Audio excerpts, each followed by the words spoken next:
কুঁড়ে ঘর বা যাই বলো, যে বাড়িটা দেখতে পাচ্ছ এটাই হলো আমাদের ভাড়া করা রাজপ্রাসাদ, যেখানে আমরা থাকি। রাজপ্রাসাদ কেন বললাম, ঘর মানেই প্রতিটা মানুষের কাছে একটা অন্যরকম অনুভূতি, অন্যরকম একটা আবেগ, যেখানে তার জীবনের সবচেয়ে বেশি সময় কাটায়। আর ভাগ্য আমাদের এই পরিস্থিতিতে, এই পর্যায়ে এনে ফেলেছে, তাই এটাই আমাদের কাছে এখন রাজপ্রাসাদ। আসলে কি বলতো, যখন তোমার সবচেয়ে কাছের মানুষটা ধোঁকা দেয়, আঘাত করে, বিশ্বাসঘাতকতা করে, তখন একটু উঠে দাঁড়ানো সত্যি খুব কঠিন হয়ে ওঠে। আর আমাদের ক্ষেত্রেও ঠিক সেম জিনিসটাই ঘটেছে। এদের সবকিছু থেকেও এরকম একটা পরিস্থিতিতে এনে আমাদের ফেলেছে। ওই যে বললাম যে কাছের মানুষের বিশ্বাসঘাতকের ফল এটা। প্রতিদিনই দুর্বল হয়ে পড়ি, ভেঙে গুড়িয়ে যাই, আবারও নিজেকে শক্ত করি, উঠে দাঁড়াই রোজই।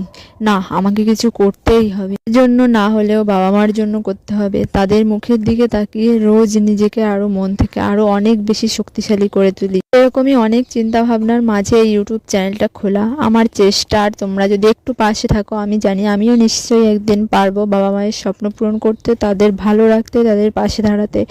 আর এই যে ভাড়া ঘরটা দেখছো, এটাও এক হুটহাট করে এই ভাড়া নিয়ে থাকা। এখানে প্রায় 4টে বছর কাটিয়ে ফেলেছি, ভাবা যায় 4টে বছর এই একটা রুম, আর সামনে যে একটা বারান্দা, মানে উপরে কিছুই, বারান্দাটার ওপরে কোনো কিছুই ঠিক নেই, বেড়াগোড়া কিছুই মোটা বলতে গেলে ঠিক নেই। বৃষণের মধ্যেও কখনো নিজের মানসিক শক্তিটুকু আমি হারিয়ে ফেলি না। বারবার, হাজারবার আমি চেষ্টা করে যাই, না আমাকে কিছু করতেই হবে, আজ না হয় কাল ঠিক সব ভালো হয়ে যাবে। উপরে ভগবান আছে, তিনি সব কিছু দেখতে পান, তো তিনি পরীক্ষা নিচ্ছেন, একদিন তিনি সব কিছু ঠিক করে দেবেন। আমিও নিজেকে দুর্বল না ভেবে প্রতিনিয়ত হাসি মুখে নিজের কাজটুকু করে যাচ্ছি, নিজের দায়িত্ব পালন করে যাচ্ছি। তোমরা একটু পাশে থাকলে আমি নিশ্চয়ই পারবো, কারণ আমি জানি তোমরাই আমার শুভাকাঙ্ক্ষী।